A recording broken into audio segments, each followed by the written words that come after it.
ماہ رجب کے حوالے سے کہ یہ حرمت والا مہینہ ہے اور اس مہینے میں کون سے اعمال کرنے چاہیے، زیادہ تر کیا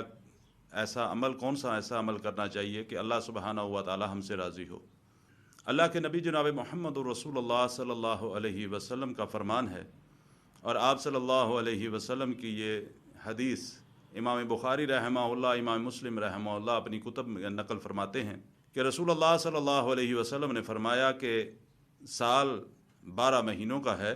ان 12 مہینوں میں سے 4 مہینے حرمت والے ہیں، ان 4 مہینوں میں سے 3 مہینے پے در پے آتے ہیں، ذوالقعدہ، ذوالحجہ اور محرم، اور چوتھا مہینہ رجب کا مہینہ ہے جو اس وقت ہمارے گزر رہا ہے۔ امام بخاری رحمہ اللہ رسول اللہ صلی اللہ علیہ وسلم کا یہ فرمان نقل کرتے ہیں، اور یہ رجب کا مہینہ جو شعبان سے پہلے آتا ہے یہ بھی حرمت والا مہینہ ہے۔ اللہ سبحانہ و تعالیٰ کی کتاب یعنی قرآن مجید کا اگر مطالعہ کیا جائے تو سورہ توبہ میں اللہ سبحانہ و تعالیٰ اس بات کے بارے میں ارشاد فرماتے ہیں کہ ان عدۃ الشہور عند اللہ 12 شہرا فی کتاب اللہ یوم خلق السماوات والارض، کہ بے شک اللہ کے نزدیک مہینوں کی گنتی لوح محفوظ میں جو ہے وہ 12 ہے، اور یہ آج کی بات نہیں یا اس وقت کی بات نہیں کہ جب دین اسلام اس دنیا میں آیا، بلکہ یہ اس وقت سے ہے کہ جس وقت اللہ سبحانہ و تعالیٰ نے زمین اور آسمان کو تخلیق کیا۔ ان 12 مہینوں میں سے 4 مہینے حرمت والے ہیں، لیکن اللہ سبحانہ و تعالیٰ اس کی وضاحت کرنے کے بعد ساتھ ہی جس بات کا حکم ارشاد فرما رہے ہیں کہ فَلَا تَظْلِمُوا فِيهِنَّ أَنفُسَكُمْ، ان مہینوں کے درمیان اپنی جانوں پر ظلم نہ کرو۔ اب فوری طور پہ پہلا جو سوال انسان کے ذہن میں آتا ہے وہ یہ ہے کہ کیا ان 4 مہینوں کے علاوہ باقی مہینوں میں انسان اپنی جان پر ظلم کر سکتا ہے؟ کہ اللہ سبحانہ و تعالی خاص طور پر یہ بات ارشاد فرما رہے ہیں کہ پس تم اپنی جانوں پر ظلم نہ کرو۔ یہاں اس بات کی میں وضاحت کرتا چلوں کہ اپنی جان پر ظلم سے کیا مراد ہے۔ ہر وہ کام جو اللہ کی نافرمانی میں کیا جائے،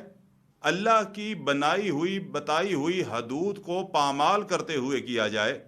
اللہ کے احکامات کی نافرمانی کی جائے، یا اللہ سبحانہ و تعالیٰ جو چیز کرنے کا حکم دیا ہو ہم وہ کام جان بوجھ کر نہ کریں، اور جن کاموں سے اللہ سبحانہ و تعالیٰ نے روک رکھا ہو وہ کام کرنا شروع کر دیں، یہ اپنی جان پر ظلم ہے۔ ظلم تو 12 مہینوں میں ہی منع ہے کہ 12 مہینے یعنی پورے سال کے دوران ہی اپنی جان پر آپ نے ظلم نہیں کرنا، لیکن ان 4 مہینوں کو خاص کیوں کیا گیا؟ یہ 4 مہینے ادب والے ہیں، حرمت والے ہیں۔ اسلام سے پہلے عرب کے اندر ان کی لڑائیاں بہت مشہور تھیں، کئی سال تک کئی نسلیں جھونک دی جاتی اس لڑائی کے اندر، لیکن جب یہ 4 مہینے آتے تو وہ لوگ بھی اپنے ہتھیاروں کو رکھ دیتے، لڑائیوں کو روک دیتے کہ اب ادب احترام حرمت والا مہینہ آ گیا ہے، لہذا ہم نے لڑائی نہیں کرنی۔ اللہ سبحانہ و تعالی نے ان 4 مہینوں کے حرمت کے حوالے سے نبی صلی اللہ علیہ وسلم کی زبان مبارک سے جو کلمات نکلوائے، ابن کثیر رحمہ اللہ ابن عباس رضی اللہ تعالیٰ عنہ سے نقل کرتے ہیں کہ اللہ نے ظلم کو تو 12 مہینوں کے اندر ہی منع فرمایا، پھر ان 4 مہینوں کو خاص کر دیا کیونکہ ان میں برائی اور نافرمانی کا گناہ جو ہے وہ بڑھا دیا جاتا ہے، اور نیکی اور اچھے اعمال کا اجر و ثواب بھی زیادہ ہو جاتا ہے۔ اللہ سبحانہ و تعالیٰ اس بات پہ قادر ہیں، وہ جب چاہیں کسی عمل کا اجر و ثواب بڑھا دیں، جب چاہیں کسی گناہ کے اوپر سزا کو بڑھا دیں۔ مثال کے طور پہ دنیا کے اندر اللہ کی زمین پر سب سے بہترین جگہ جو ہے وہ مساجد ہیں،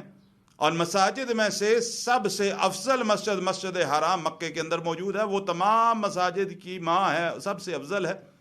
ہم یہاں نماز پڑھتے ہیں، ایک نماز پڑھتے ہیں، ایک نماز کا ثواب ملتا ہے، وہاں جا کے جب نماز ادا کرے مسجد حرام ہے تو 1 لاکھ کے برابر اس کا اجر و ثواب ہے۔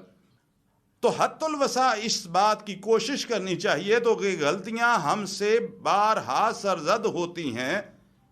ہر انسان سے سرزد ہوتی ہیں، لیکن ان مہینوں کے اندر خاص طور پر کوشش اس بات کی کرنی چاہیے کہ ہم ایسے اعمال کریں جو اعمال اللہ سبحانہ و تعالیٰ کو پسند ہو، اور ہم اللہ کی نافرمانی کرتے ہوئے اپنی جان پر ظلم نہ کریں۔